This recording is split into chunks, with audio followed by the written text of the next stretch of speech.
Subscribe to our channel and hit the bell icon to never miss a video from us.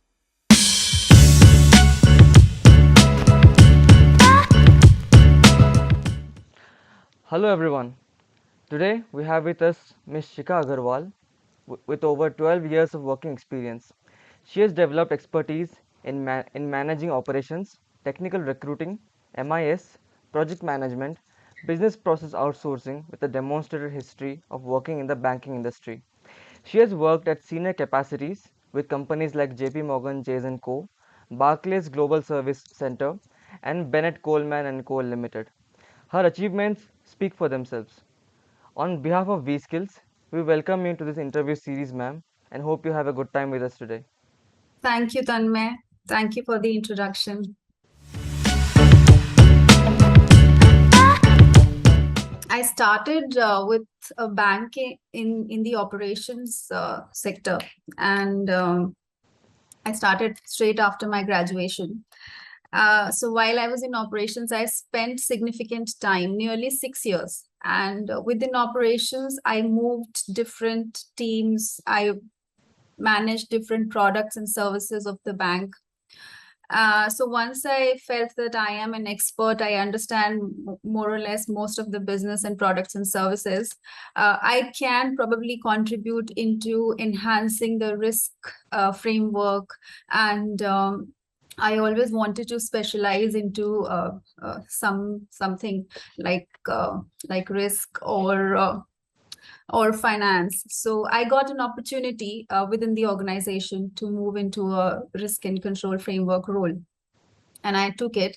And since I had spent significant time in operations and I managed various products and services, not just one specific product for all that time. So I had good understanding of operations, the products, the risks that are incurred at the first line when at the front end when the business operations are carried out. So it really helped me perform my role in the risk and controls team.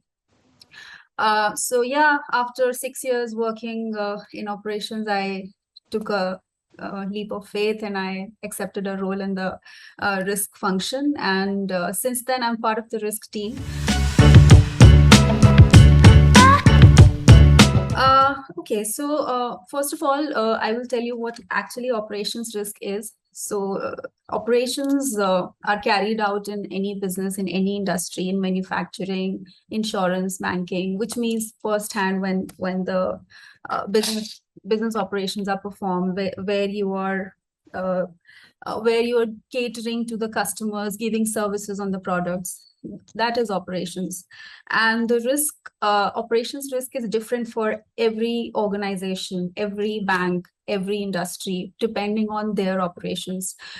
In a simple term, it would be a risk of incurring a loss because of failure in the internal process or because of a people error. Somebody who's doing their job does not do it in the right way. They make an error, which causes loss to the organization. That is an operational risk.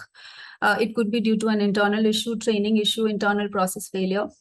It could be due to an external issue, an external fraud, right? So that is an operations risk. If you want to understand what is the most important skill to be successful, the first thing is knowledge of operations. So if you understand the products and services, you do understand that what could possibly go wrong when you're carrying out the operations. So knowledge of your business products and services. Second thing is communication. So when you are at the other side, when you're sitting in the risk team, you go out, you talk to the operations team and you ask them that, okay, this is your process. What are the controls that are there? And how do you ensure that you're mitigating all the possible risks? So it's really important that you have good listening skills, because when we are sitting in the risk team, we go for auditing, control assessment. We do not know everything about operations. Not everybody has spent time in the same business operations where they are going to perform risk assessment. So it all depends on when you get on a call, you communicate to the business and understand their process, their operations from them. So you should have very good listening skills, very good communication skills when you are understanding the possible operational failure, the risks that are there that are part of the business. So communication skills and knowledge of the business. Other than that, I think you should also have good analytical skills, because most of the companies are very heavy with data. There is a lot of data which you receive, which you need to analyze to understand that whether the processes are correctly followed. So analytical skills are really important. Apart from that, I think you should be up to date with the technology, with what is happening in the outside world, so that when you are doing the risk assessment, you can add value. You cannot just go and see what is the control, whether the operations team is following it as written in the control. You should also be able to add value and suggest something that there is a best practice that can be adapted, which is followed by other team or which is followed in the market. So, it's important that you are up to date with the market. That makes So sense. I think I've given you 5: knowledge, communication, analytical skills, and keeping up to date with the market practices. Apart from that, networking, your relationship with your stakeholders, that's really important. But because when you are doing a risk assessment, there is a possibility that everything is not in the best order. And usually when we go for audit, we do assessment, we do find gaps in the control operation. And when you have to tell business that this is a fail, you're not doing in the right manner, not everybody will accept it on the face. So it's important that you understand your stakeholders. You make them understand that this is for their benefit. Okay, this is a very vast subject, risk profile. And again, like I said, operations risk is different for every organization, every bank, depending on their operations, and so is the risk profile. Basically, risk profile means that the day-to-day operations that you're carrying out, what are the risks that are faced by the organization. So if suppose I am working in a bank and the bank is into wholesale banking, investment banking, retail banking, so there are different kinds of risks that are involved depending on the business that you're doing. So you create a risk profile. You first of all, sit in a committee. You decide that what is the risk appetite of the bank. So if this is the annual business that we are doing, what is the possible risk, failures, process failures, losses that can incur? What is our risk profile? How much risk can we incur? Not all banks go into all kinds of businesses. I know that my previous organization, they shut down retail banking in one of the country because they felt that the loss to profit ratio was low. They were not able to gain a lot of profit in that business, and the risk of incurring loss was higher. So they shut down retail banking operations and concentrated into investment banking in that specific country. So when you are risk profiling, these are the things that the committee considers, the board, and you kind of agree on a risk appetite, which means that this is the risk that we want to take. And then basis on the risk appetite, you look at it. What is the actual risk? Is it within our risk appetite? Is it more than our risk appetite? If it is more than our risk appetite, it is going to affect the capital of the organization, because then eventually it will cause you to, you will have to take that extra portion of capital to pay for those extra losses. So risk profile is the first step that any organization does. They understand the businesses that they want to venture into. What is the possible risk? What is their risk appetite? Whether they want to accept that risk or transfer it by way of taking insurance and covering that risk through a third party. So I hope that helps you in understanding. So you categorize the risk of various different businesses and what is the possibility of incurring that risk, what is the impact of it, and what is your risk appetite, whether you accept it.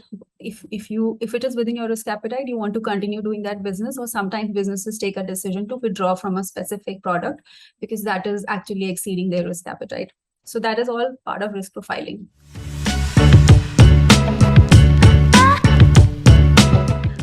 Yeah, so risk management is a very vast field, and it is a field full of opportunities. I think in the next 20 to 25 years, at least, I can say that it would need. There's a lot of demand in the market, and we can safely say that humans would be doing this job because a lot of things are getting mechanical these days.